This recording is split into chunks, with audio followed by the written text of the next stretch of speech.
Well, I'm going to like this crowd. I'm definitely going to like this crowd. Hope everybody's doing great. Welcome home to many of you.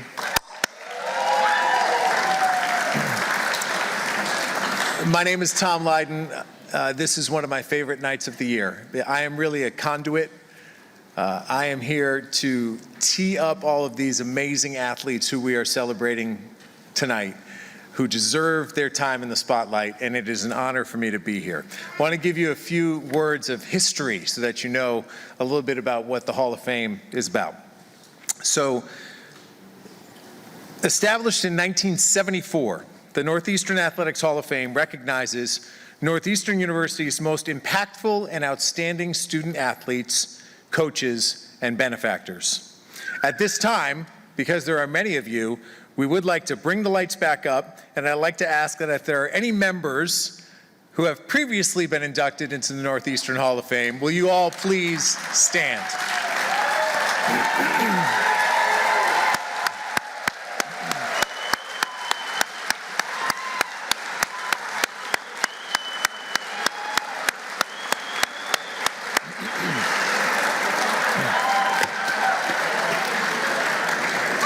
And you should all be very proud that those red sport coats still fit. Good job. Good job. But you're athletes, you stay in shape. We also do want to take a moment to remember all of those who are not here with us today, including alumni, staff, family members, and friends of Northeastern Athletics. This past year, we did lose several members of our community and 3 athletics Hall of Famers in Jim O'Shaughnessy, George Matthews, and Frank Scatino. Please join me in a moment of silence as we remember all of those who can't be here with us in person but are certainly with us in spirit.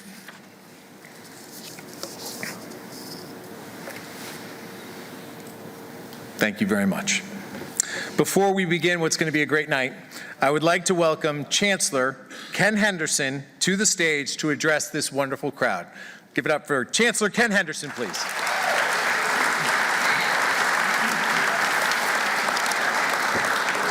So thank you very much, Tom, and a warm welcome and good evening to everyone. So I'm honoured to be here this evening to kick off the induction of the class of 2024 to the Northeastern Athletics Hall of Fame. So as you all know, athletics holds a special place in any university.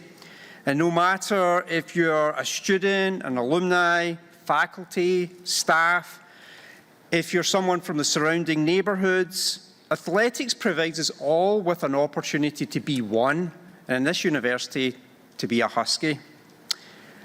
And in addition, our student athletes and all our alums, they have a special responsibility in terms of bringing a vibrant and engaging community together here at Northeastern. And our athletics department, the current students, the alumni of the athletics department are just absolutely fantastic ambassadors for the institution. So from me and from all the leadership at Northeastern, thank you very much for all that you do. So tonight, we celebrate our prestigious former student athletes who continue to bring pride and honour to Huntington Avenue. From me and from everyone else at Northeastern, congratulations to you all. On behalf of this institution, welcome home, and thank you for your contributions to the institution and this great university. And enjoy the rest of the evening. Thank you very much.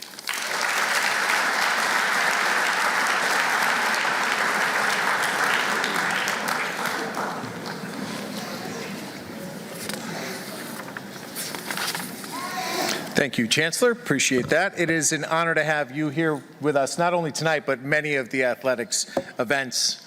Also later in the year, we do the Howland Huskies Awards, and that's a lot of fun for some of you student athletes who are still here. And I'm glad that you're here today, because guess what? Student athletes who are currently here on campus, someday, certainly we're going to be celebrating some of you. So someday you're going to be with us up on stage on a night like this. It is my pleasure now to welcome the boss man, Northeastern Athletics Director Jim Madigan, to the stage, who will kick off the official programming.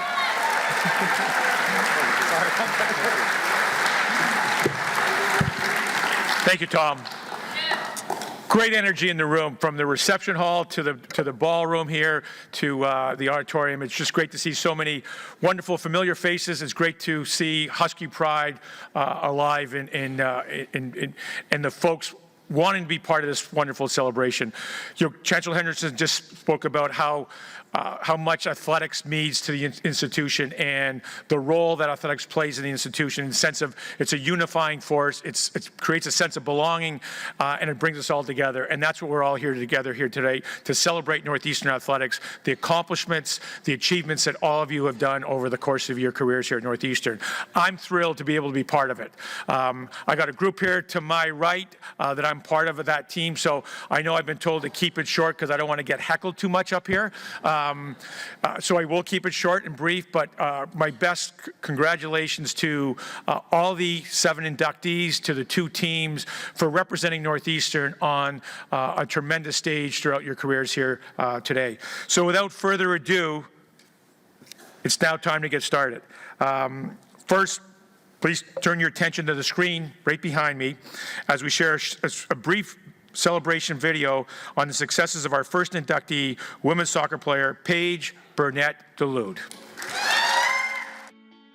I remember looking all the way down at the far end like, gosh, who is this goalkeeper? And she was making save after save after save after save. We desperately needed a goalkeeper. We had a list of 1. We had to get Paige to come to Northeastern. The first time I actually met Paige, she was on her official visit here to campus, and it was also my first day working on staff as an assistant coach. It was definitely one of those visits where you're trying to put on a good sell of what the university offers. She was always just so sweet, so caring, so nice, someone that you knew you wanted to have in your program as a person. And then, of course, when you remember back of her playing, she was like Wonder Woman back there. I remember getting along with Paige pretty quickly. She was very quiet, which is funny because she wasn't quiet in goal, but quiet as a person. Once I finally started talking with her, I was like, oh, she's actually a really sweet person. I mean, Paige's impact was tremendous. We were underdogs a lot, or kind of middle of the pack. She helped us get to a place where we were continuously a top 3 contender. You knew this keeper was special. A good goalkeeper can kind of keep you alive and help your team be successful, but a great goalkeeper can ultimately win you championships. She literally won games for us, and those are the special kind of goalkeepers. She was so consistent in terms of the saves that she should make, but she could also make saves that you're like, how is that humanly possible? Paige was always a great leader, having started all of the games she started. Once she realized she could rely on some confidence from her play and contributions to the team, and that people respected her and valued her, she was obviously able to step into that role. And as she got older, it was really like pushing the envelope. It was challenging players to, be the best they could be, or trying to inspire the team to perform at a higher level. She'd make a save and it would just ramp everybody up to work harder that last year. Their senior year, we dominated in our conference, and I think we had 10 shutouts. It's incredible that her record still lasts. It doesn't surprise me because that's how good she really was. We all were really relying on Paige. I mean, the records we broke that last year kind of show how much of an impact she had on the team. Paige and her class really were instrumental in that shift. Paige, it's all going to be worth it in the end. You're going to be standing in goal right there, and I'm going to be on the field right here next season, and we're going to win the championship, and we're going to run at each other and just hug it out. And when that actually happened, we were like, I can't believe we were talking about that. And like literally it happened the next season. There's one of BC in her arms celebrating. That picture will be etched in my mind because they had a special connection. Bianca played right in front of Paige. It captured the pure joy of that moment. She's had a massive impact. I think that she's always had a will to win and kind of push herself, and she's gone through a lot, and she just continues to push through it all. Not only as an athlete and her ability as an athlete, but just the qualities she provided to our program as a human. That willingness to kind of do whatever you could think of to help the team win. Paige and her class catapulted the Northeastern women's soccer program to, another level of greatness. And I think she encompasses every quality you could think of someone who's meant to be a Hall of Famer. Her personality as a person and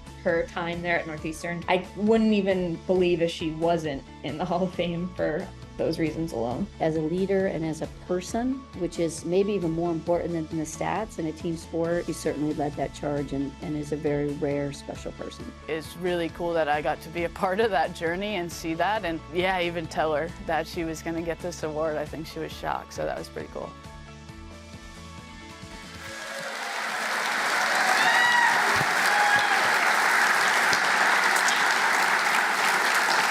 Let me introduce and welcome to the stage for the first time as a Northeastern Hall of Famer, Paige Burnett-Duluth.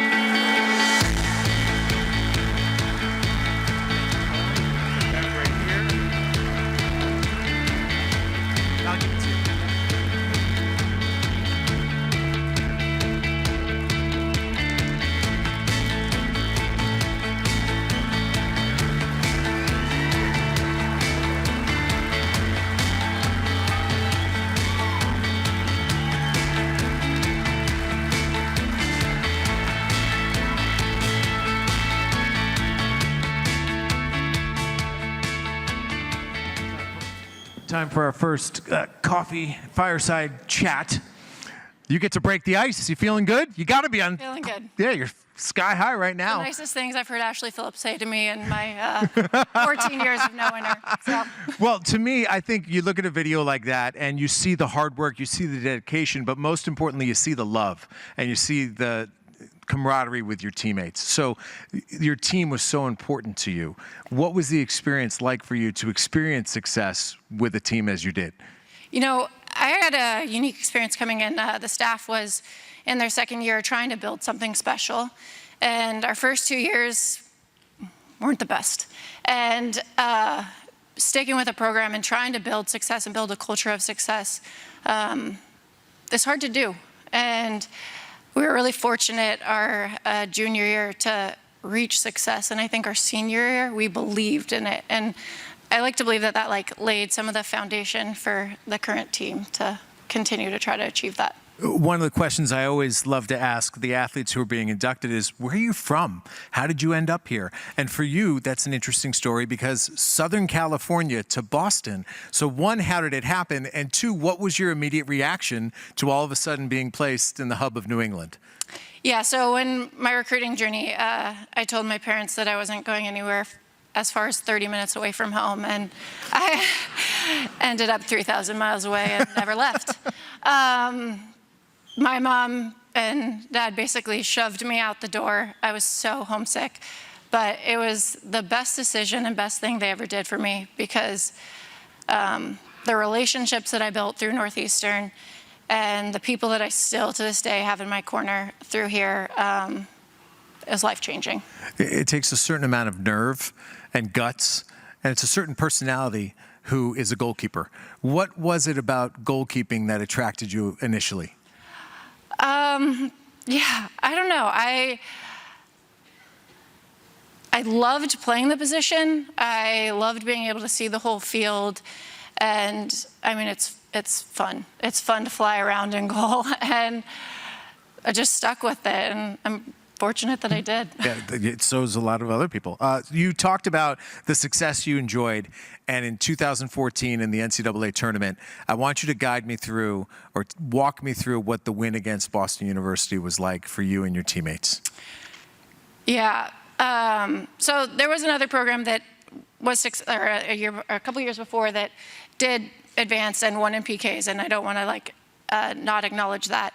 But to be able to go down as the program that did have the first win in NCAA tournament is really special and something that I value because it marks the whole team's success. And that year was a really special group. And what we were able to accomplish, and that was just a cherry on top to be able to add that to one of the records that we broke that year. And you didn't go far away. I mean, you're still here. So Yeah. you're clearly committed to the community, to the university. Why did you choose to continue your career here after your playing days were finished? So I was really fortunate that a staff took a chance on me, and I actually played for my current boss. She came back and got the head coaching job, and when there was an opening, I called her up, said, I promise I've grown up a little bit. Will you take another chance on me? And I'm so fortunate that not only did she take the chance on me the first time, but took a chance on me as a young adult, because I've had the opportunity to impact the current student athletes, and it's something that I really value. And the friendship with Ash is also pretty great. So, Last one is this. The team is a family, but tonight's about celebrating with your family. Yes. Right? Is Sully still here? No. All right. Sully's asleep Sully, now. year and a half, was running around a little bit earlier. We have some young ones here in the crowd. But to be able to celebrate with your family, what does that mean to you tonight?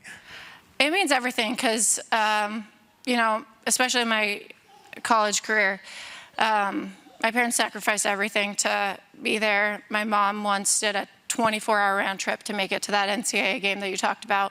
And to be able to have them here, and then also to be able to celebrate here with my wife and my son, who is here. And last year, my son came on pretty much every road trip because he was born right before the start of season. And so he doesn't know any different than being a Husky.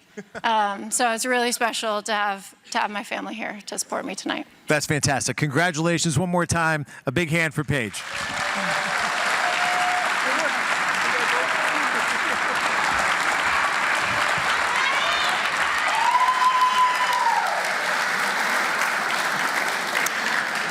Now let's turn our attention to the video screen.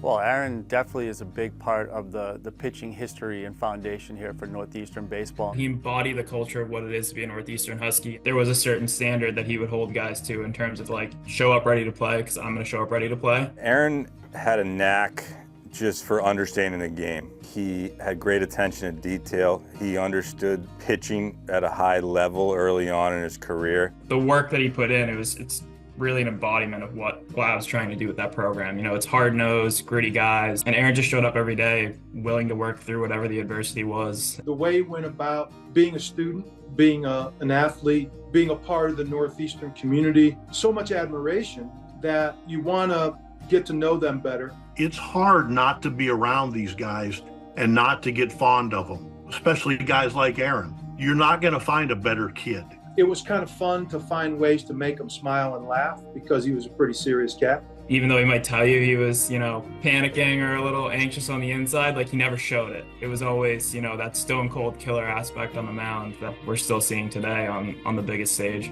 But Aaron is the highest draft pick we've had from the pitching perspective in the last 10 years. He was a midseason call-up. We had that group of players, and I was just so pleased and kind of blown away by their maturity and their level of not backing down from competition. As he went along in his career, obviously he just distinguished himself. I don't think I'm going to be any different than most people when they think about Aaron when he exploded on the scene coming out of the Red Sox exhibition game. I think he struck out Ortiz and Bogarts and Napoli. That was pretty special.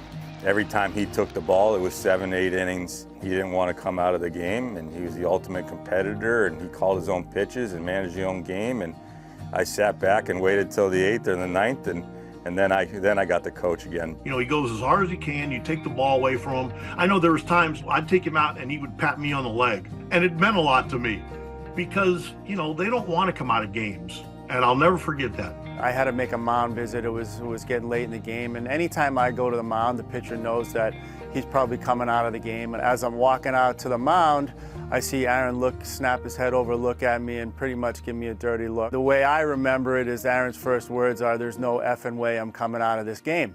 And in my head, I was taking him out of the game, and I just said, "No, you're not." And I tapped him on the back and walked away and went back into the dugout. I remember at Delaware, late in the game, I think it was a 1 or 2 run game, and Delaware went to put on a suicide squeeze. The catcher had called a curveball, Josh Treff, and suicide squeeze, and Aaron bounced the curveball about 45 feet. And it ended up being a perfect layup to Josh Treff, the catcher, to tag the guy out at home plate because he bounced it. The guy had no chance of bunting it and came into the dugout, and we're all like, "Did you do that on purpose? Like, did you bounce the curveball on purpose?" And he was like, "Yeah, I heard the guy coming and just decided I'd just bury it." You hear some coaches say, "Well, I don't want to get close to the players because when they leave, it makes it easier." I think I'd probably feel differently. I'd like to go ahead and get close to them. And then you're right, when you do have to make tough decisions, it makes it harder, but I think it's worth it. And like in Aaron's case, like we're still in touch, and I will always care about him. Now, if he pitches against us, I hope we beat his brains out. I know I haven't coached a better pitcher here in my time in 13 years. He was a true student athlete here, engineering major, put as much work in the classroom as he did on the field, succeeded in both of those things. One of the things we would say is come to Northeastern and make your dreams come true, whether that's academically, socially, or athletically. And Aaron kind of personifies that. He just hadn't forgotten where he came from and the people that helped him. Congratulations, so proud of you. And I better see a smile on that face when he gets inducted.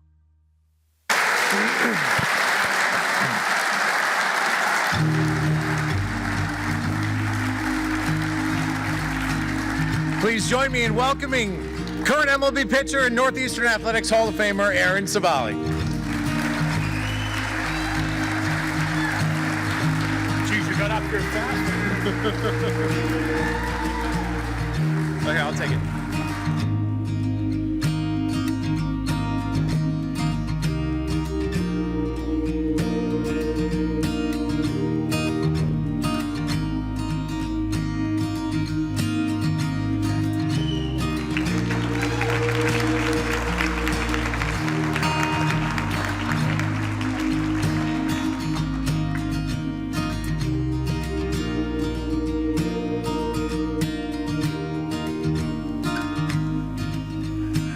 Okay, so when Aaron and I were talking earlier tonight, he immediately recounted a story of when he understood what it took to be disciplined within the Northeastern baseball program. So if you wouldn't mind sharing that story with the audience and how Coach Glavin kind of set a tone early for you.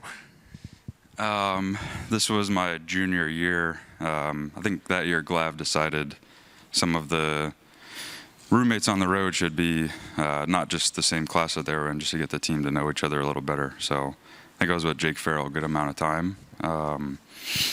Everyone that plays sports know if you're exactly on time, you're late. Tried to get away with it one time, got on the bus right on time, maybe 30 seconds after. But instead of just letting it slide, we were on laundry duty for the rest of that trip. So even though just as this Friday starter on the team, could have easily brushed it to the side, but it's just a good example of accountability and making sure that you're focusing on everyone around you, and if you're late, you're making everyone else late. So just top to bottom, there's a good lesson right there of holding everyone accountable. Still talk to Jake about that story all the time, so now we can laugh about it. We were definitely not happy at the time, but yeah, it's good. You know, playing baseball at a high level in college in the Northeast is not easy.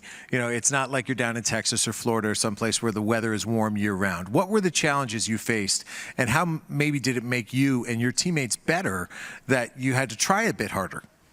Yeah, super fortunate to have the Cabot Center and have the turf field inside there. I don't think there's too many teams up here that have that opportunity, so to have that, or as everyone that lives here knows, the random 70-degree day in the middle of January. But just being prepared every day, whether it was a Friday morning 6 a.m. lift or 6:30 at night, it's something that anyone from this area knows how to make the adjustments, and that's the game of baseball. It's always making the adjustments and doing it on the fly and making sure it's not week by week, it's pitch by pitch, and everyone's out there trying to achieve the same goal. So Aaron is the single-season strikeout leader in Northeastern history, but breaking that record did not come without some drama that I learned a little bit more about earlier tonight. So that's probably my favorite story that you shared earlier. So I want you to tell the people how that transpired.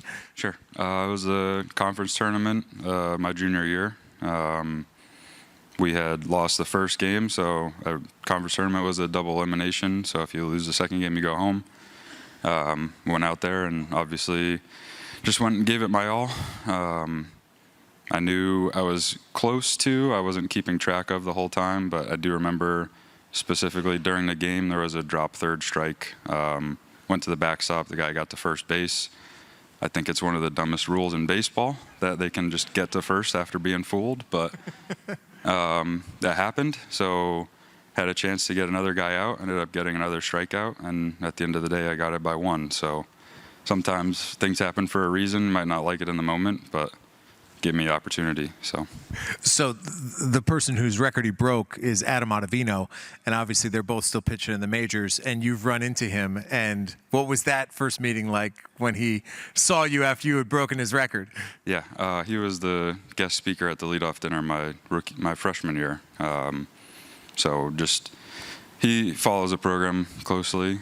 He's awesome. I've talked to him many times, but first time ran into him, he wasn't too happy. But he is I believe, the program leader total for strikeouts, so he'll always have that one, I believe. He's been great to me. He's drafted 10 years before me, and for him to still be doing what he's doing at the highest level is very impressive. But yeah, he's been awesome. So meanwhile, Aaron met his wife here. So you bleed red, right? So you are a true Northeastern family. And a similar question, just an opportunity to sort of say thanks to the people who have really made this possible for you. Yeah, for sure. Met my wife here, sitting right in the front row. Cliche, we met in chemistry class. Met before it, but that's where continued to do relationship building. But yeah, like you said, true Northeastern. Our dog's name is Stetson West. That was the dorm that we both lived in freshman year. So yeah, it's been great. We love Boston. Still live in Massachusetts in the off season. So this place holds a special place in our heart. Soft spoken, but very smooth. One more time, big hand for Aaron, our latest Hall of Famer. And now time for our next inductee. Jess's drive and commitment was, I would say, the single most differentiating factor in who she became as a player. There was no one who worked harder, there was no one who put in more time. And I can remember my staff saying, no way this kid can play, no way this kid's gonna make it after looking at her. But the moment she got on the floor, she had a command for the game, for her teammates, that you just don't see very often. Jess is quiet upon first meet, but once you start peeling back those layers, like, she is an incredible person. She's only 5'5", but you know, she has a big presence on the court. Jess goes, you know, that extra mile. I remember her at 6 a.m. dragging Kendall and I out of beds, getting us on the bike, and then having us shoot 500 shots, and that was what she did every single day. And I remember thinking, I did this one day, and I can't even fathom waking up and doing it tomorrow. And I think that just really showed in her leadership and in her work ethic. Jess is very talented, don't get me wrong, but Jess put in a lot of work to get to where she was, and that is something that, you know, sets her apart. She would always be the first one to pick a teammate up or the first one to congratulate a teammate on a milestone, even though I'm pretty sure Jess Jenko hit a milestone every single game we played in. We did so many firsts with Jess at the helm of the program. The first postseason play, the first, you know, CAA championship games. She would come with questions to give me and the rest of the coaching staff different insights and ways to, you know, lead the program. It was Jess and that class that really came in with, I think, a desire to put Northeastern women's basketball back on the map. Jess might not describe herself as a natural leader, but when I envision a leader and I wanted to strive to be a leader, I picture Jess Jenko.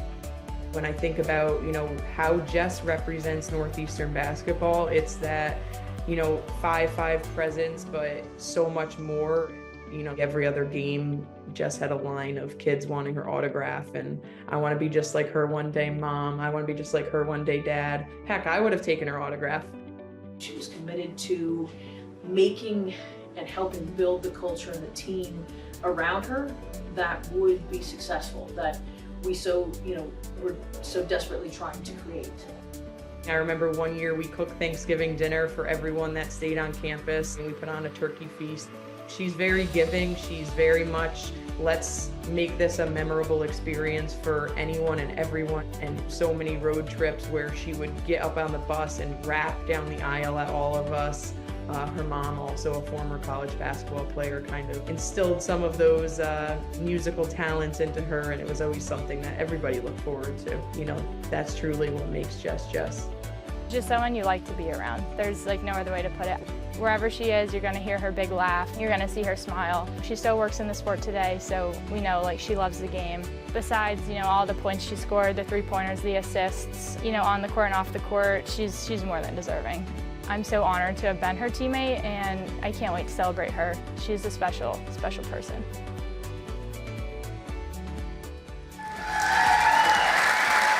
Let's welcome to the stage Northeastern women's basketball legend and Northeastern Athletics Hall of Famer Jess Jenko.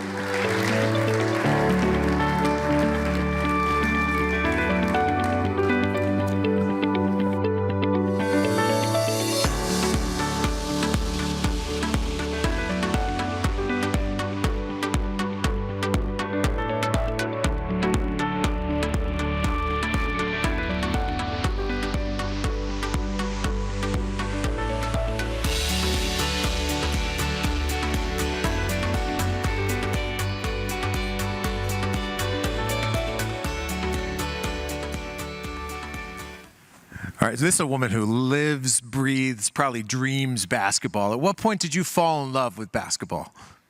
I don't know, forever. I mean, I can't even remember a time when I didn't love basketball. And I think I really have my family to thank for that. My parents kind of instilled it in me from a young age, just always bringing me around the game, but bringing me around it for the reason they loved it, which is just the connections that they made with people. I'm sure these last couple of weeks, since you found out you were going to be inducted, you put some thought into your experience here and what it meant to you. When you try to encapsulate or summarize what your experience was like here at Northeastern, how do you do that? What's the story you tell? I don't even know. I don't know how to put those 4 years into words, because I just feel so lucky to have been able to experience them with the people that I did, the friends that I made, the coach that I had, and Coach Cole, and how she just embraced me and probably took a not so confident kid and built me up to believe that I could do whatever I work for. Yeah, she's insanely proud. We had a chance to connect upstairs, and she's like, my girl's going in. Of course I'm going to be here. You were named captain as a sophomore, and were a captain 3 years. I mean, that says a lot about your leadership ability, and you still are in a leadership role at Villanova, and you've been kind of a coach on the floor, right? When you're a point guard, you're sort of a coach on the floor in many ways. What is it that makes a good leader in your estimation? I think a lot of leadership I learned from my parents, and a great leader is one who also knows how to follow, which they kind of instilled in me from a young age. And then when I got here, I think there's no better leader in Coach Cole in leading from a foundation of love. And I just like, what I think I learned from her is, what better way to say I love you than you've got so much more. Yeah. Love it. Well, you referenced the fact that it's a team sport and many of your teammates are here. I know it's important for you to give them a little shout out and tell them how much you appreciate them, right? Exactly, yeah. I mean, I couldn't be luckier to have the teammates that I have, the way they support me in my 4 years here, in my career, in everything I do. Just the love I feel from them is constant. So thank you to all of you. Yeah, thank you. So Jess is the director of basketball operations at Villanova and still in a position of great influence. And you get the opportunity to speak to current student athletes on a pretty consistent basis. What is your message, not only to the kids at Villanova, but some of the student athletes who are here at Northeastern tonight? What sort of advice do you pass on to them as they're living it in 2024? Yeah, I think it's unique. I mean, the college athletics is ever changing, but I think the best thing that I could say to them is there's just so much in front of them, so much more than they actually know. I mean, there's so many opportunities. If you feel like, like something's better somewhere else, the grass is greener, there's always another challenge that's right there in front of you. And there's something special about being able to come back to your university surrounded by people that you love and celebrate and just have a forever kind of home, a foundation, something to look back on. So I think, look around and you've got it really good. Yeah. That's awesome. One more time, big hand for Jess. Now let's get ready for Matt. One of my trusted friends coaches the Howard Pulley AU team out of Minnesota. And he said, I have a young man I think you really should look at. He's a great student, great kid, unbelievable talent. He said, the only thing you're going to see him when you see him in person is that he's very thin, and don't let that dissuade you because he's really a terrific player. First time I met Matt, I believe we were in the cafeteria, just got on campus, and I'll be honest, I wasn't sure if he was a player or a manager. I remember Matt from, he was in elementary school coming to summer basketball camps. A terrific basketball player, even at a very young age. The kid could just really shoot it. And I remember jokingly, he would always beat the coaches in games of horse. It'd be raining outside, storming, whatever, crappy out, cold. And I'll walk out to the garage and Matt will be playing basketball. Like he'll be dribbling, doing all this ball handling, making like noises of the crowd. Through his work ethic, he became not just really good, but he became a terrific basketball player. Renee Pulley from the Howard Pulley program sent me a DVD of Matt at that time played on their B team. Their A team were all high major players. In that game, Matt had 27 points. So I said, well, if he could do it against that level, he's going to be really, really good. He made a jump from his junior to his senior year that was off the charts. He had a great summer with Howard Pulley. He came in his senior year, he averaged over 31 points a game for us. As more and more schools saw him play, they realized that you can make and get Matt stronger, but the skills he had were off the charts. I just remember there was a conversation with Northeastern and it was just a different feeling. They want me, they want this opportunity, the same opportunity, they have the same expectations, they want to develop me. His ability to shoot the ball, his humility, and his ability to score was quickly realized when it came to playing the game of basketball. I think everyone realized, he was going to be something special. He set the tone right from the beginning. He didn't accept substandard competitiveness from his teammates, but he also put an arm around them when they needed it. And when you're accepted by the leader and a guy as accomplished as him, it just makes you play better and keeps you more deeply invested in the team goal. I can tell you when we beat Indiana, when we beat Providence, those memories, they'll never fade. But honestly, just the times we probably spent together in our living room, just us guys, watching movies, playing video games, getting to know each other. To me, those are the times that I think brought us the closest and why we're extremely close today. People genuinely like to be around him. He's easy to coach, he's easy to play with, he's easy to be a friend with. His leadership style was always something that inspired me to be more like him because he was always so like even keel. It was never super high or super low. He led us to victories or led us to close games. He wasn't phased in the moment. He wasn't phased on the name of the team we were playing. To me, that's hard to find. And when you watch it for 4 years, you know that guy's special. He's hardworking. He's a great teammate. He's a great leader. He pushes himself. He challenges other people. He makes the people around him better. Matt never let anybody tell him he couldn't do something. He kept working harder, and to see a kid that I knew from 8, 9 years old to eventually have a long professional basketball career it makes me feel good. As a student athlete, he embodies everything that this global institution is all about. It produces people who have the courage to spread their wings and go all over the globe. And when you look at his resume playing in Spain, in Italy, in Turkey, in Russia, in Japan, in the NBA, he embodies all the traits that you would want out of a Hall of Famer.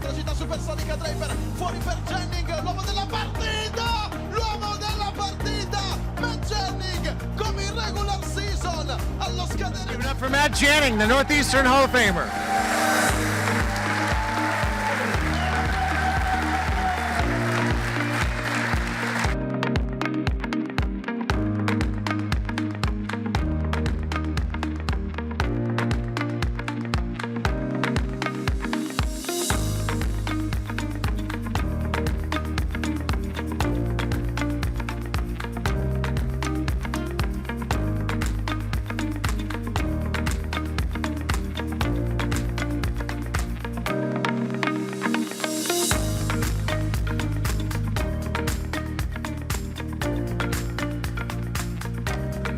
Well, he's got the best shoes of the night. There's no question about that. Those things are awesome. Congratulations. So a shooter, a basketball shooter. I always think about how many shots you put up. when you get to be as good as you became as a shooter, I mean, what sort of discipline does that take? You had to have a routine. You must have known, like, if I'm going to be good, I got to shoot how many shots? Yeah, I mean, for me, it was never like a hard number. It wasn't like, hey, I got to stay in the gym for so long, but it was, just probably mom and dad introducing me to the game at a young age. And then, it was like I can't even remember when it started, but every Sunday, Dad takes us into open gym. All of a sudden, that turned into Monday morning, Wednesday morning, Friday morning. He'd go in and play basketball at 6 a.m. with the teachers, and, I'm up eating cereal at 5:15, waiting to get in the car with him. So, hours in the gym. I can't tell you how many shots it was, but it was hours. You just keep going. So Coach Cohen talked about it from his side, skinny kid from Minnesota, give him a shot. How about from your side? What did you know about Boston? What did you know about Northeastern when the opportunity was presenting itself to you? Nothing. Nothing at all. I'm not going to sit up here and lie. And, I knew nothing. I had a couple offers. The pulley program really pushed me to a new level. And, people talk about it like perfect storms and all this stuff. We had sent tapes to BC when Coach Cohen was at Boston College because he recruited Troy Bell from the same program. Renee put in a lot of work for me. Again, my parents put in a lot of work. Dad's sending tapes everywhere all the time. And, perfect storm. Coach takes the job here. Had a few empty scholarships available and took a chance on a skinny kid, I guess. And, Watching that video, I just couldn't help but think when I saw the look in your eye, I'm like, that looks like a kid who's just like, I can't believe this has happened to me. I mean, was that part of the feeling when you were here? I mean, you obviously worked hard for it, but you were surrounded by people who supported you, and you clearly enjoyed some success. Is that fair to say? That was kind of the look I saw in your eye there, like, look at this. Yeah, coming in, everybody dreams of playing in the NBA or, whatever your sport is, playing at the highest levels. For me, obviously had that growing up, but I feel like I took it day by day. I never thought, the NBA was realistic. I never dreamed of playing overseas or anything, but just day by day, focus on getting better and getting to work with guys like Coach Cohen, Coach McCarthy, who's here, Scals, all the assistant coaches we had. Another guy that needs a shout out, Art Horn. He packed weight on me the day I came in. Day one, he sent me the protein shakes and the pizzas, and I got a lot of memories, great memories with those guys, and they instilled a work ethic in me that's lasted a long time. I got two more. The first one's about your professional career because, listen, who among us would not like to spend the bulk of our 20s in Europe? I mean, how cool would that be? What was that like for you to grow up and spend almost a decade playing basketball overseas? It was cool. It's interesting. It's obviously a glamorous life. There's ups and downs. Missed a ton of family obligations, and you're always homesick, missing people back home. But yeah, I wouldn't change it for the world. We got to see. My wife was with me for a very good amount of the journey. Kids came towards the end. We spent time in, I think, 10 different countries, and within that time, playing for teams that got to travel through all of Europe, and just enjoyed, the history that it offers, and obviously the basketball atmospheres and great players to play against and play with. So that was a pretty incredible journey. All right, we'll wrap it up with this. This guy's back home. He's on the coaching staff now for the 24-25 Huskies. And number one, there you go. Congrats, welcome back. Thank you. Combo question about the opportunity and what it presents for you. And how about a little scouting report? We sort of want to know how good the team's going to be this year. Well, they're sitting in the back, so I can't say anything too negative. Obviously we're very excited. I'll just start. I kind of touched on it, but I got two of the best parents that I could ever ask for. They gave me the world, and then somebody else that deserves credit that probably doesn't love the spotlight. But Bill Cohen, one of the greatest human beings I've ever been around. Opportunity, I think about it a lot, but there was nothing I could have imagined more than coming here and having success, and I owe a ton of it to him. And now here I am back again, and it's because of him. So, we're excited. The season's going to be great. We got a really good group of kids that work hard. I've enjoyed getting on the floor, working with these guys, and just kind of learning how Coach Cohen Brian, Joel, Murph, everybody in the office, Pat. These guys work hard every day, and I'm excited to just kind of learn from them and just see where it takes me. Awesome. Welcome back. Good luck. Congratulations. Thank you. Now it's Peter's turn. The first time I met Peter was we both got recruited at about the same time at Northeastern. And as we looked around, we were two of the taller ones. And Peter approached me immediately because he wanted to make sure that he was taller than I was. Turns out we were both exactly the same height. He was okay with that. He would rather have been a little taller. You know, just his participation and his stature, and, you know, everybody, you know, whether you were coming into the program or you were established, you knew Peter. When Peter walked into the boathouse, there was a true sense of energy. When Peter stepped into the boat, there was a true sense of energy. Knowing Peter is knowing somebody with the heart of a champion. Peter was somebody who always wanted to test his limits. You know, he was going to see if he could do one rep more than you. One of the oarsmen, Larry Gluckman, who has since passed, Pete would come down the next day and ask me, what did Larry do last night on his score on the machine? What did he do? Tell me. And then he would go and just try to beat Larry's score, you know, and he says, I'm getting close, start yelling at me, you know. So that's the kind of person Peter is, that drive just to excel. Peter led by example. I mean, when you were working out, there was no doubt where Peter was in the work that he was doing. I mean, the guy was a bull. Peter was always the life of the party, if you want to say. You know, he would be the center of attention in and around what was going on with other people. Just full of energy. You know, Pete owned his own business for the last 40 years, very successful. Just, you know, a driven person, but very sociable, very loud. You know, when Pete's around, he's talking loud, but just a all-around great person. He was always a good friend with people. He was always, you know, willing to, you know, get to know people. It was always fun talking to a guy that wanted, not only wanted to be number one, but wanted to help the people around him become the best they could be as well. The program, the athletes, he's taken the time to go out on the launch with the coach and meet some of the athletes. You know, we're still competing in the head of the Charles Regatta. You know, he was still helping the university financially. So he just continued to, you know, be a part of Northeastern rowing. You know, we were fortunate to go back last summer to Henley for our 50th reunion.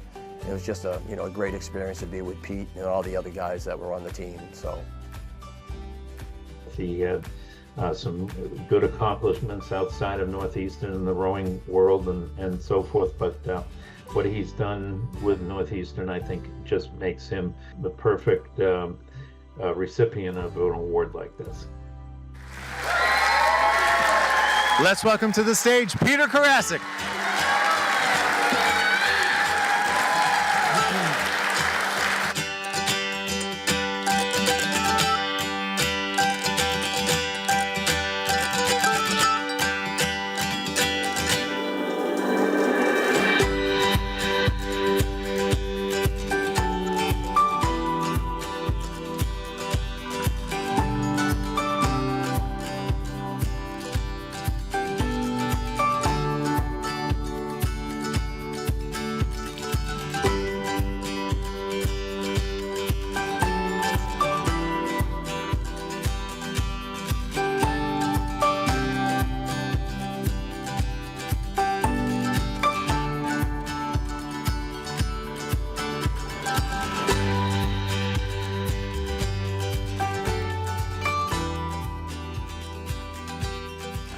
Peter, congratulations. First things first, you wanted to make sure, because many of them are here, that you acknowledged those who were inducted into the Hall of Fame before you. So it was just an honor to row with some of these guys. They're legends here at Northeastern. The Jim Dietzes, the Bill Millers, the John Maslowskis, the Cal Coffeys, the Dave Listers, the Vic Pazinskis, the Roger Beauregards. You know, these guys they're legends. They're out there now, and it was just a really, it was an honor for me to row with some of these guys during, races or events or whatever. It was just an exciting time for me, and I really did appreciate it. And I appreciated, even the guys. We won. I was a part of the teams, two great teams in '72 and '73 that won the sprints, the Eastern sprints, which is kind of a big to do back in the day, and I think it still is a big to do when you win the Eastern sprints. And a lot of those guys are here today, and I would consider those guys legends too. So it's all good. So the program starts in '65, and these guys who we just referenced are, getting busy at the end of the '60s, early '70s. You won the head of the Charles, I think, in 1970, which was the first time Northeastern had done that. So let's not understate that. Let's celebrate that for a second. What did that achievement mean to your program at that point? Well, that was a fairly cool thing. First of all, I came right up from the ranks of my freshman year, and Coach Arlett had put 3 sophomores in the varsity boat. And it was Coffey, Karasik, myself, and Maslowski.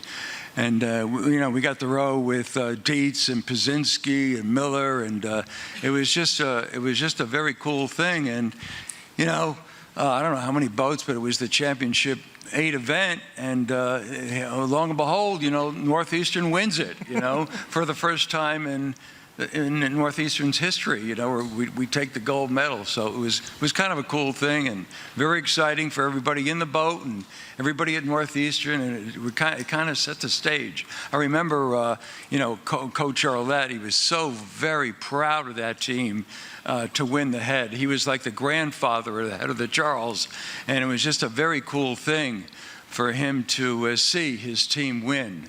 And, we came back the next couple of 2 or 3 years, and we didn't win, but we always medaled. We either finished second or third in the championship event, in the event, and it was just kind of an exciting time, and it was a big to do back. It was back in the day. I mean, it was the Harvards and the Yales and the Browns and the Princetons, and here it is. Northeastern's only been around for 5 or 6 years.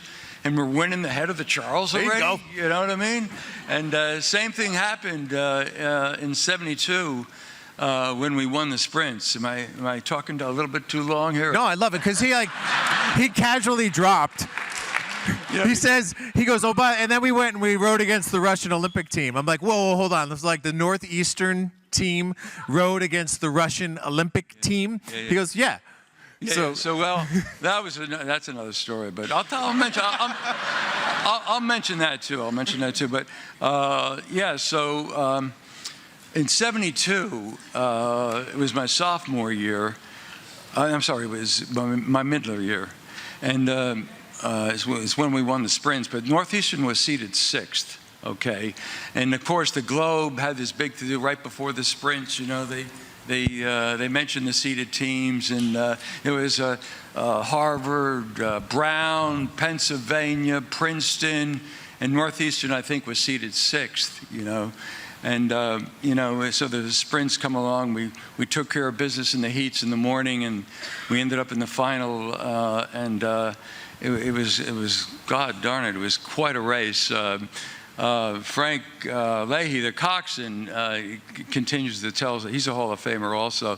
He continues to tell the story, but I think we were down by a length with 500 meters to go, and between our stroke, Cal Coffey and Frank, they decided to jack up the stroke. I think we get up to like a 44 or 45 for the last 500 meters. And we blew out the other guys in the race. We won by a length, and it was a shock, and it was just so cool because it was so unexpected. They expected Harvard to win, and here it is. the guys in black and red are up collecting the gold medals, so it was very, very cool. Very great. And in 1973, just for the record, you should know that there was a center spread in Sports Illustrated that, in essence, coronated Northeastern as the #1 team in the nation. So congratulations to all of you, and to you, Peter. Welcome to the club. Thank you. Thank you. Time for us to welcome Cindy. What Cindy did was incredible. She did not dive before her freshman year. She was a transfer from Towson State, where she was a gymnast, outstanding gymnast, but not a diver. I knew she had a huge gymnastics background and switched gears and got into diving. And she came to us with big expectations, so I was a little intimidated, but she was just amazing and such a warm and open person. What set Cindy apart was that she was driven to be the best diver she could be, and obviously eventually one of the best divers we've ever had in our program. So she's just a very driven person, very committed to what she's doing. She spent, uncountable hours just trying to get to be as good as she could. When I first saw Cindy dive, yeah, I could see tremendous talent, tremendous talent. I knew she was on a great path, but she just rose to such a high level in such a short time. I've never seen anything like it. She just always was striving to be the best, and being a newcomer to the sport, which is actually crazy at the Division I collegiate level. She literally switched sports and became a leader, and you only do that with that internal drive that she had. That was her mindset, was just always looking forward, and I don't think ever counting herself out as like, I'm not good enough or I can't do what they do. She had a great attitude in that respect. She holds the oldest record on her record board. It's a 1998 record. The next oldest is 2011. So that'll tell you how good she became. She wanted to be first, and she wanted to be the best, but she's otherwise so easygoing and so still fun to be with. We had a fun relationship. We stayed in touch. 25, 30 years later. She's just a kind, loving, embraces everybody around her. Just the level that she rose to, the 2 national championships, 4-time All-American, 3-time conference champion. So she really set a bar that really no one has been able to match. And she did it right here at Northeastern. She learned to dive here. All of her practices and most of her competitions were right here. So completely homegrown.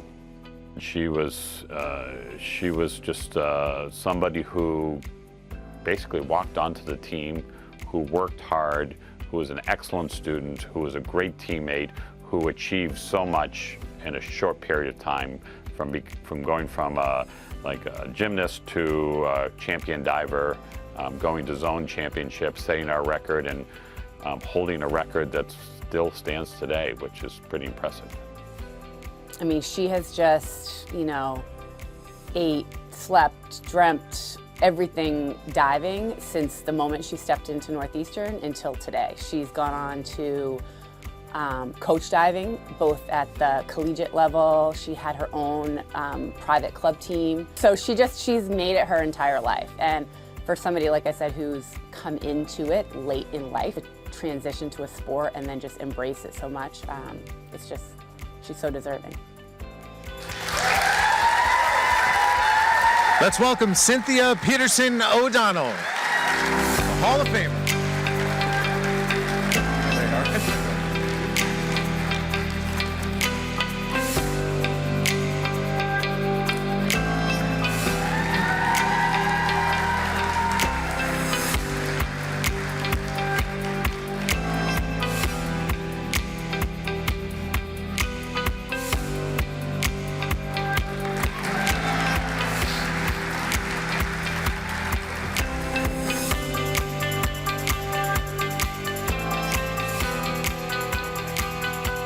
Okay, so you will soon find out what Cindy hits you with immediately is energy. She is an energetic person, and much of the story was told. First of all, congratulations. Great to have you up here with us. And what wasn't told, and I was like, how am I going to get there, is the experience of being the gymnast and being recruited to be a gymnast at Towson State, and then what happened? Well, actually, gymnastics was a huge part of my life, and I suffered a really bad injury my senior year of high school, and I was in a cast for a year, broke my wrist, had my bones fused together, and I had already been recruited to Towson State on a gymnastics scholarship, which I had spent my whole life training for, and the doctor told me that I would never do gymnastics again. So when my cast came off the end of my senior year of high school, I had some decisions to make in my life and what I wanted to do, and sports was such a huge piece of me, and I knew I could flip. I had a good foundation in that, and I figured the closest thing to gymnastics was diving. I grew up on a little springboard in my backyard where I knew I could front flip and back flip. And I thought that was the closest thing that could give me a new opportunity in college. So I walked onto the Towson State diving team after 2 weeks of training in the summer before I left for college. And I was ready to compete. I had no foundation in diving at all, like very, very little. I was kind of all over the place. I chucked myself off the board. It was a little different than a 4-inch balance beam and swinging on bars. At least I had a little bit broader of a springboard to go off of and a little softer landing sometimes on the water.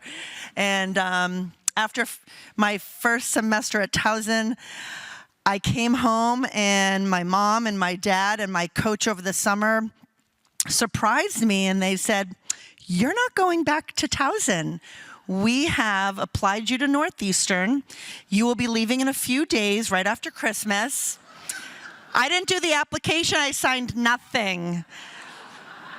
And I was a lot closer to home.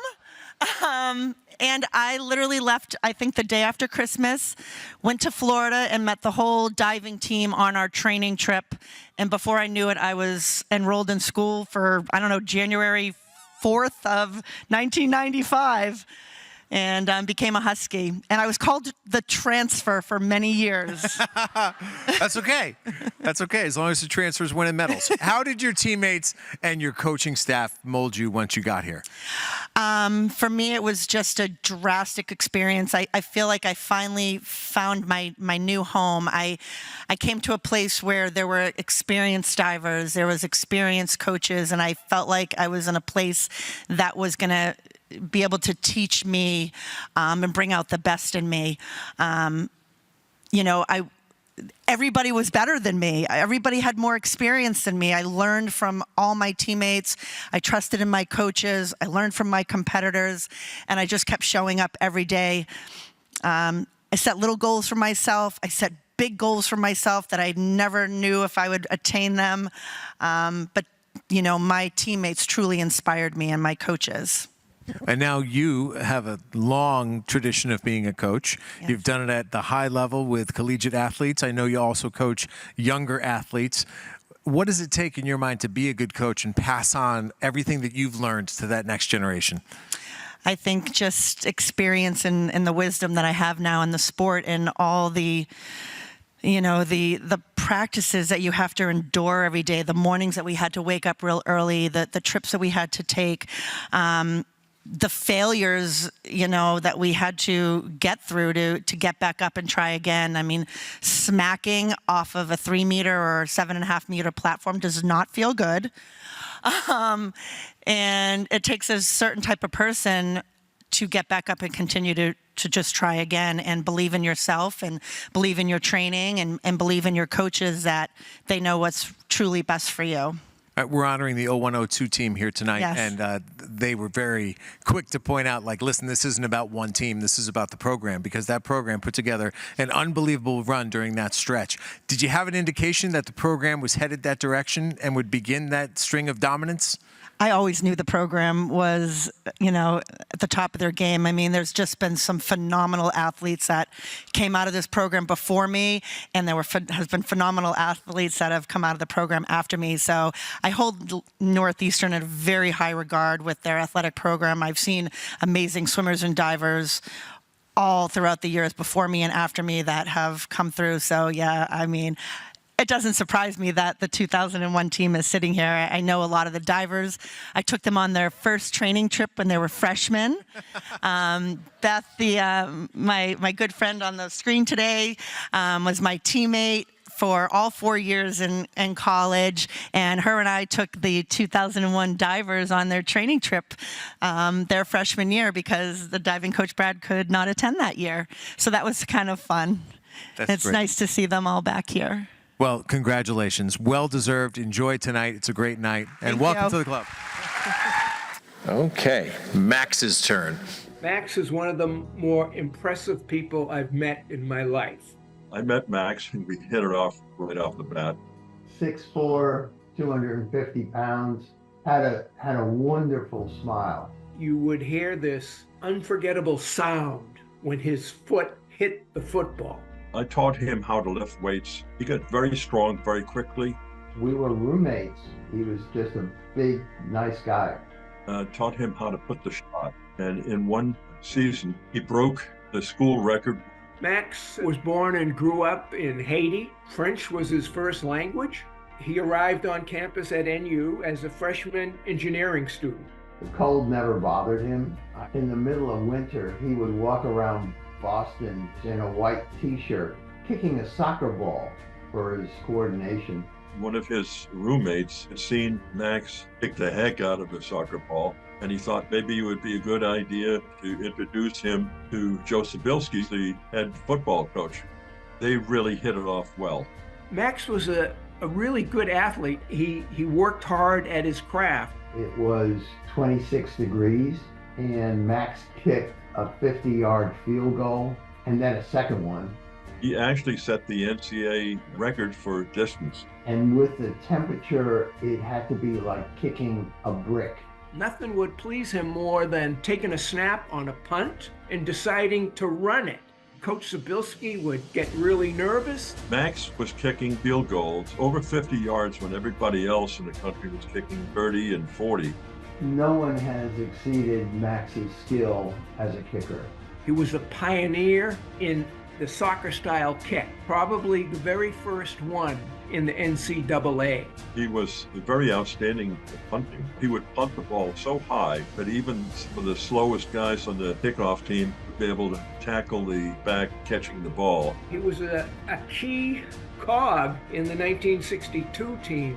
He was picked up by the Jets, and he was playing in exhibition games, getting $5,000 a game. The Jets also listed him as a kicker and a running back. At 180 pounds, he could still full squat 220 pounds. Good for a guy who's 83 years old. He was really an all-round person. He loved Northeastern. Max was the epitome of someone who came to Boston, came to Northeastern, and excelled in a variety of areas. I know he was an excellent student. And I know a great kicker, and I know the pioneers that set the stage for me and all the other great kickers these days. So Max, God bless you for setting the stage, for being the leader, for being the first great soccer-style kicker. Congratulations on being inducted at Northeastern in their Hall of Fame. Live in another country and had to learn the English language. He could just do anything. The school recognizes what his contribution is. For those reasons, he is deserving to be in the NU Hall of Fame.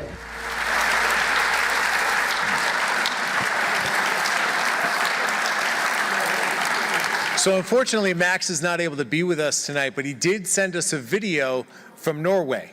Well, I enjoy the cooperative plan because I was working with, starting with surveying for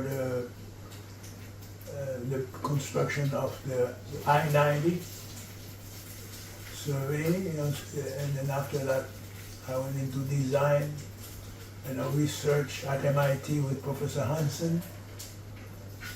It was fantastic.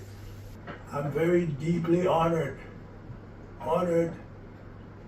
because they gave me the opportunity to belong to a great team of people. Not only physically great, but also mentally very encouraging team. Fantastic. And it's a great honor, which I didn't expect actually, but it happened like this. And I'm very happy.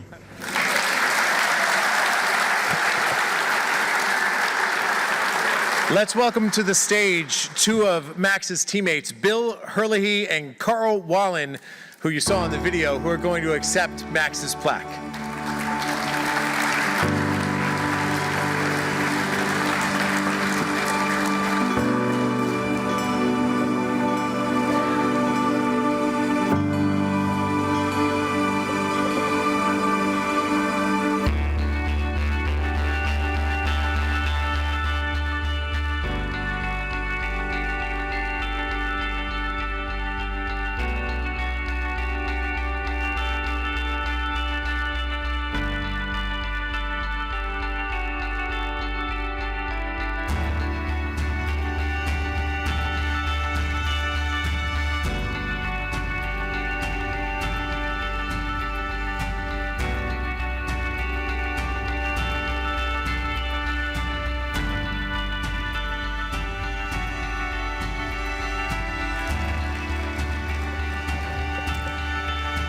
Now we transition to honoring the two very special teams who are with us tonight. And we start off with the 01-02 swimming and diving team. I feel like we were truly like the epitome of a team. We worked incredibly hard. We played hard. We came together both in and out of the pool. We had won the previous two conference champs, and we had great leadership. We had obviously great talent. So we knew we were good. I mean, I don't think we knew we were going to go undefeated, and we never take winning a championship for granted. But we had a lot of the pieces, and we had incoming freshmen that we knew were going to contribute right away. So America East Championship was the highlight of the season. Even that year we had a Northeastern Invitational. We won by 100 points out of all the teams. And our America East Championships, we won by, I think, over 100 points. 14 out of our roster, there was probably 20 that went to America East Championships. 14 of them scored in the top three. So, yeah, we were obviously very deep. And I can look at the record board, and I can look at our record from that year, and I look at the roster, and each person is deserving of that.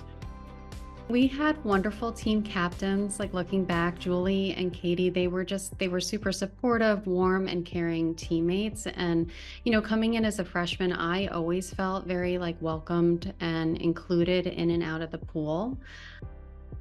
Julie Cowgill and Katie Millman were just one diver, one swimmer. They were such a package deal, and they were amazing leaders that year. It was so fun from day one all the way to the end of the season. We'd always look to them, even if it was advice outside the pool. It's definitely nice to have someone that you can look up to and someone that you can go talk to for anything, issues with even a class or with a personal reason or a race that day. They definitely led us to be a strong team and a strong, close-knit group together too. Swimmers and divers just were very much connected both in and out of the pool. So I think that depth and camaraderie that we had is what truly made us so successful. Roy was the ultimate father of our group, of our family, and he was one of the best. He motivated us, he was hard on us, but he wasn't hard on us enough where it almost makes you turn the other way. It was hard in a good way. Everybody who was on Roy's team, I think across the board would probably say he's a really, really special human because he got the best out of people and he did it in just an amazing way. He was one of the main reasons I ended up choosing Northeastern to start with. He was just a very warm and caring and dynamic coach, and someone that, like, you knew he cared about you both in and out of the pool. You know, an undefeated season, a conference title. I think it was definitely a deserving group of women for sure. I could not honestly be more honored to just to have been a part of this team and to swim with these ladies and to have Roy as my coach. It's a wonderful honor. First of all, this is the biggest honor I have ever been part of. It was incredible when Roy told us that we were receiving this, and you know, that season was pretty special. I think to go 9-0, to win a Northeastern Invitational, and then to win our third year in a row America East Championship is something special. Come on up, ladies, the 01-02 swimming and diving Northeastern Hall of Famers.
We're going to get the chance now to speak with Ryan Welch-Abrams and Emily White, who are representing all of their teammates.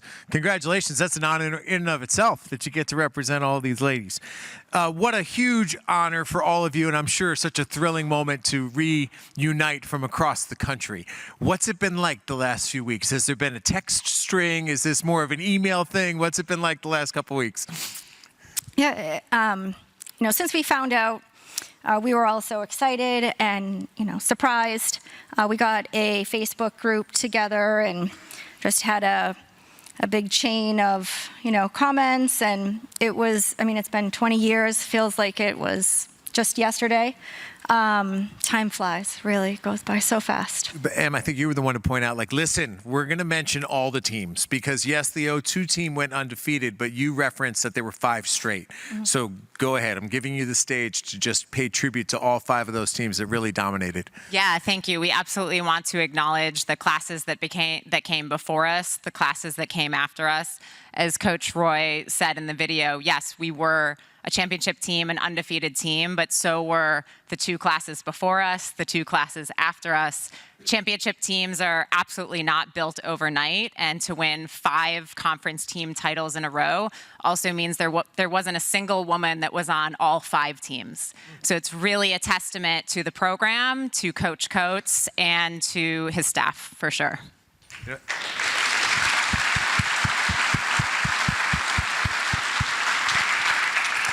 So Emily was a swimmer and Ryan was a diver, and you both pointed out that you don't win unless you get contributions across the board. You can't have a really strong swimming roster and a weak diving roster. So you had it all. So talk about how you sort of supported each other as you went through this season. Yeah, we were really one team, and it was remarkable. I think both swimmers, they're completely different sports, skill sets, and we just had such respect for, each other's sports. We watched in awe. I mean, I would sit there on the boards and watch the swimmers just in awe of what they did in practice and the yards that they would do, and that they were still swimming. I would be diving and they would be going. I would have drowned, honestly. I can't swim that much. So it was just remarkable to be on a team together, and to have that respect for each other, and we pushed each other, and we wanted to do well, and it really was just a great team. And I have to say, a testament to the coaching too, that they were able to get the best out of us, and to bring us all together as one team. And we had great success year after year.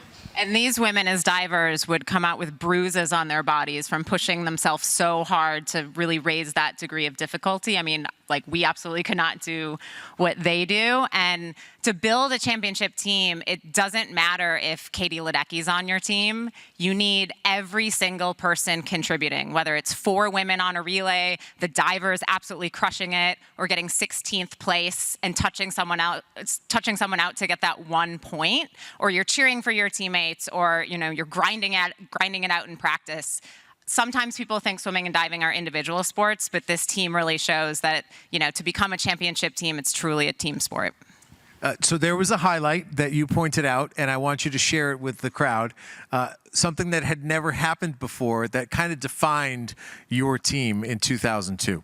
Yeah, absolutely. So, we went undefeated, and the final dual meet of the season was against Boston College. And I don't know if other athletes feel this way, but when you roll into Boston College and you see that giant football stadium, I mean, that's a very powerful athletic program. And so we ended up beating Boston College. That was our final dual meet of the year to go undefeated for the regular season. I mean, Roy can correct me if I'm wrong, but I don't believe Northeastern had ever beaten Boston College before in swimming and diving. So that was the meet where we became undefeated in the regular season, and Coach Roy cried, which is something I've never experienced before. It was incredible. So very, very special.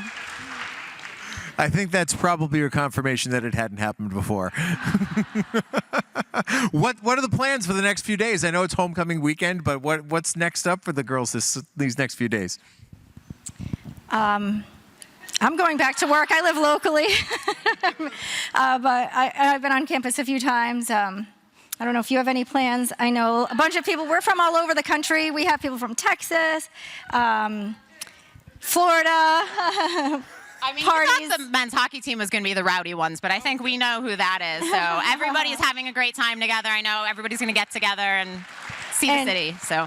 And we have a lot of families here. It's such a big family. Our team was a family, but our parents. So we really are grateful for all the support we had from our parents. Many are here tonight. Our captains, we would go to Julie's house for pasta dinners before a big meet. So really it was nice, a big family affair. I'm sure there'll be, other parties and celebrations this weekend while everyone's in town. Well, awesome. Well-deserved. Congratulations to Joy tonight. Enjoy the weekend. Hall of Famers. And we wrap it up with the 81-82 hockey team.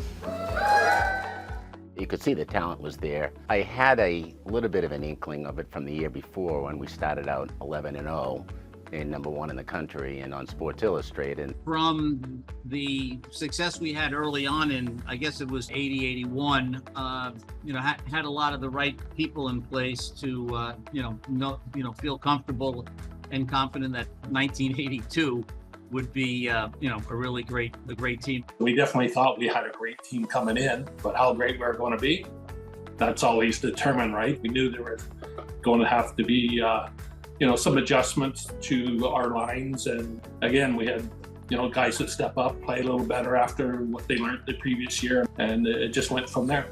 We actually had 4 lines that, could play regularly. A lot of them were interchangeable between power plays and shorthanded. And then we had a really good influx of young players, rookies that came in and kind of gave us a little bit more of an edge, a little bit more of a toughness. We thought we had a pretty good team, but you never really know until you start playing. And in our first 4 or 5 games, we scored 7, 8 goals a game.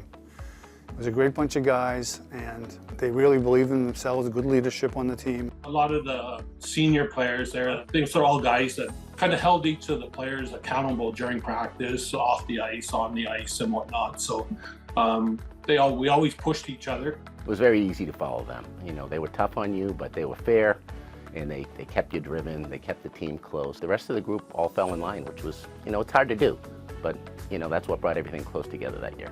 And then, you know, the coaching. Fernie was a very, very tough individual. A lot of competition in practice, but winning builds confidence. And just by winning in 80, 81, and then 81, 82, you know, success breeds success. We didn't win every game, but we didn't lose a lot in a row. We never really had a panic moment. We went through it the year before, and that was a good learning experience for a lot of the guys, and it never happened our senior year. It was probably the NCAA tournament game at home against Bowling Green, where they were ranked ahead of us in the country. You know, we tied the first game, I think it was 2-2. The second game, at the end of regulation, it was 2-2, and then Bobby Averill scored the winning goal in overtime, shortly into the overtime. So that was pretty exciting.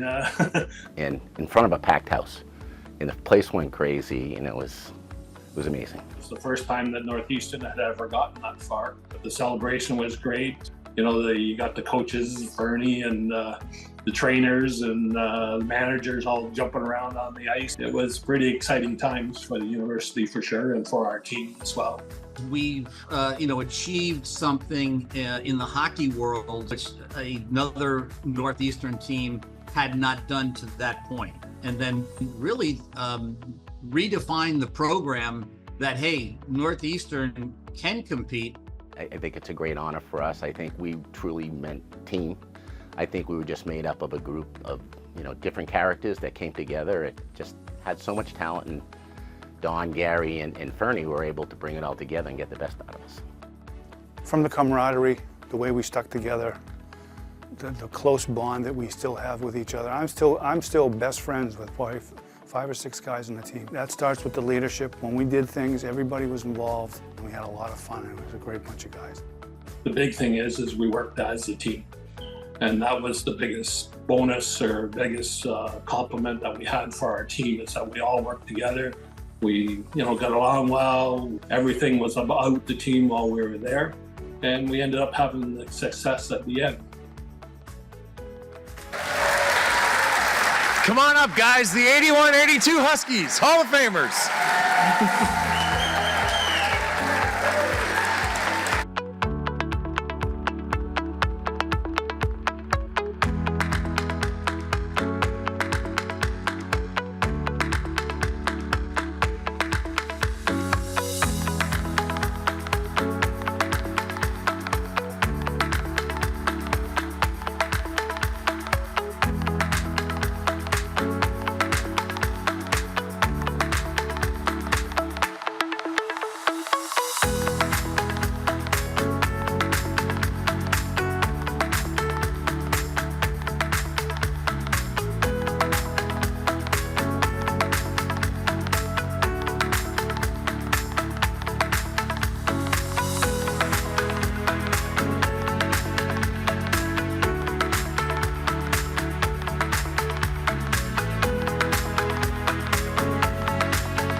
All right, we're gonna have a chat with Paul Philippe and Paul McDougall. And Jeff Hiltz.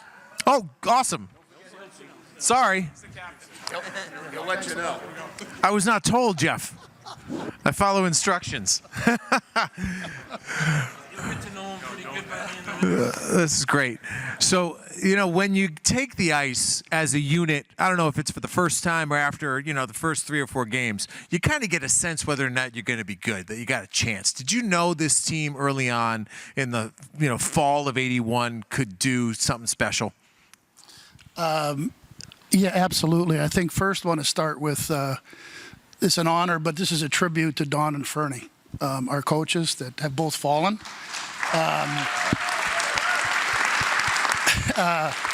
Really, without either one of them, none of us on the stage would be here. So just want to point that out first. But after that, I'm going to let my big partner here say something. Oh, yeah, I think we knew going into the season after the junior year that we had something special. It was special on the ice and off the ice. And, like Hilty said, Fern and Donnie, Gary, Billy Berglund, Johnny Laird, all the guys that were part of the team and helped support the team. But, I heard a lot of the inductees talk about their parents, and, we all had great parents, right? And without their love and support, commitment, sacrifices, none of us would be here. And we had that same family kind of feel to the team going into senior year. And, the first couple practices, I know personally I would look forward to the games because the games are easier than practices. Our practices were tough, but we knew going in that's the way we had to do it. And, going into the year, we knew we had a good team. We knew we had good players. We had some great walk-ons and some unbelievable freshmen that came in and sophomores that made us a tougher team, made us a stronger team, and complimented us. And we brought them into the family. There was 7 seniors that year. 5 of us were there since freshman year. And I think that contributed to the whole, this is how you do it. Nice. And Paul, let me have you chime in this way. What was the main characteristic of this team? Obviously experience, based on what Paul just said, but what was the real main characteristic of this group? Well, I think everyone worked hard. Like everyone, Fernie and Don, of course, as Hilty said, they brought us all together. And the one thing from top to bottom, all these guys gelled as a team. And, to be successful, you have to have, a team. There's no I in team. It's we had a great bunch of guys. They worked hard, and it paid off. We had great success, and, us 3 here, we were there for, through the Beanpot first win, and we had successes. Don and Fernie recruited good guys. It got better and better and better. And then, to beat Bowling Green in that 2-game series at the arena was incredible. It was just incredible. And to go to the Final Four, we're the only ones that have done it. And we wish that, the teams ahead of us, much success. And, Don and Fernie, God bless you.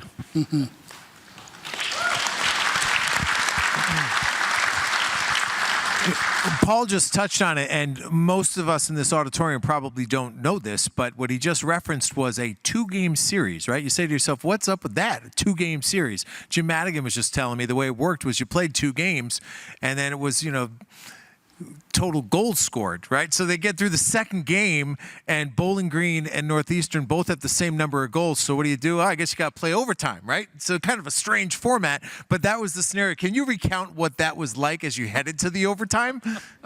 Well, I know we were all exhausted. That much I know.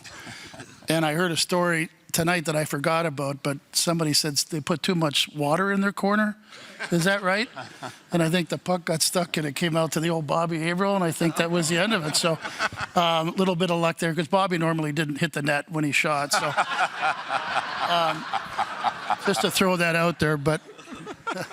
Hey, listen, 23 out of 26 guys are here, right? Obviously a huge testament to your brotherhood. So that's an easy question about what these all mean to you. Yeah, I mean, I think it was 2 years ago we had a reunion for the 40th, just the 40th for the 82 team. And I think we had the same number of guys come back 2 years ago just for that reunion to come and just hang out. So, you know, we talk about the team, but, you know, we're still a tight team. We'll be at Lucy's tonight, Maggiano's tomorrow night, and then Two Saints, the pub, and the game. So and I can guarantee you all these guys will be with us. Paul, do you have a top memory? I mean, is it going to the Frozen Four? I mean, is there something you could say, you know what, when I'm in my final moment, that's what I'm going to remember about this crew? Yeah, you know, we had such, you know, we started off, the sort of the lows of the lows when the first year, you know, the arena was, you know, pretty rough shape. And then the next year, we won the Beanpot for the first time. And then it just kept getting better. We recruited better guys. You know, they looked at Northeastern as just not a low-life team. We were successful. We were competitive, you know. And it turned out great. Great bunch of guys. Thank you, Northeastern. Great cap. And they're saying great captains. So fantastic job. Listen, not only a round of applause for this team, but a round of applause for all of the Hall of Famers tonight. Really a great night. So congrats to 81-82. I'm sure what we want to do is if we could get all of the Hall of Fame inductees, now Hall of Famers, to come on stage and we'll take a big group shot of all the Hall of Famers who were just inducted tonight. Thank you so much for being here. Thank you for having me as your host, and enjoy the rest of the night and the rest of the weekend. Thank you, buddy. Yeah, appreciate it.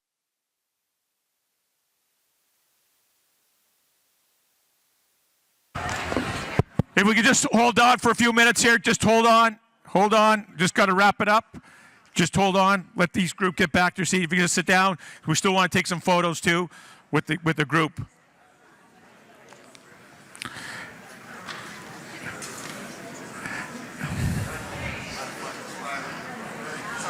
No, it's okay.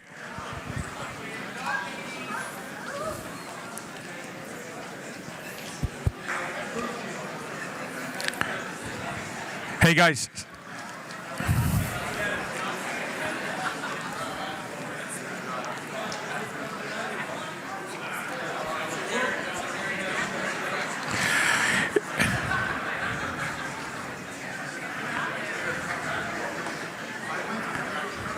We'll just try and wrap it up here in a second. Let this group get back to their seats.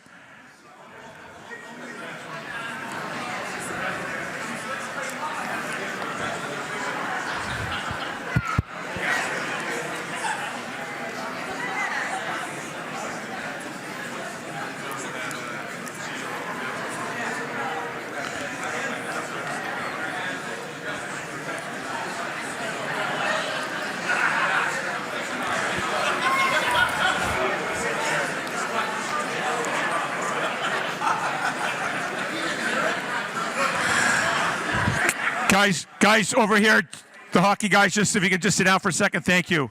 Just a couple of housekeeping items here just to close off. We're fortunate in Northeastern Athletics to have, as I said earlier, great leadership. I guess they're coming behind me. And a great staff, and I'm fortunate to be out in front as a director of athletics, but Tom Lydon has done a tremendous job. Even though he might come from that school over in Chestnut Hill, he's one of us. He's one of us right now. You're a tremendous partner, a tremendous ambassador to Northeastern Athletics. We appreciate all your support over the last few years. You mentioned the Howlin' Husky shows, our Hall of Fame show. Thank you for everything you do for Northeastern Athletics. Thank you, Tom. Thank you. Thank you. There was two people that did an awful lot of work here to put this event together who had a lot of contact with our Hall of Famers. Suze Rose, I'm going to call them in. Suze. Angie Bazzano. Where's Angie? Angie. No. Right here. Many thanks to both of you for all your efforts and all of our athletic department for all their support. Thank you, ladies.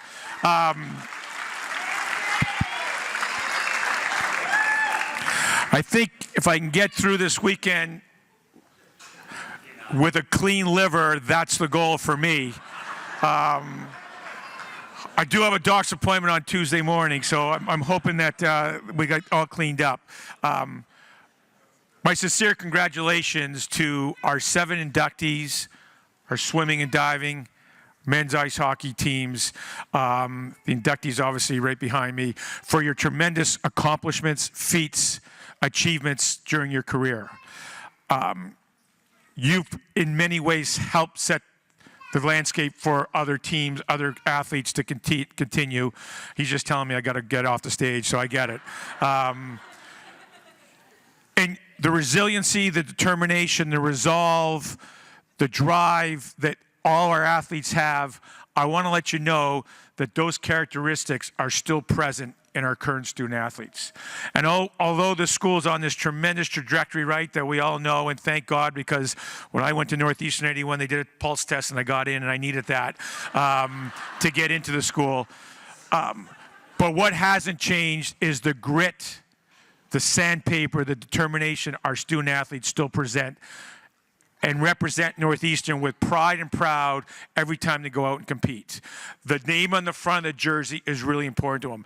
And we continue to instill that, but it gets instilled by you, and it carries on. So thank you for all of what you've done for Northeastern Athletics, what you'll continue to do for Northeastern Athletics, and wishing everyone all the best. Thank you for a great night. Go Huskies.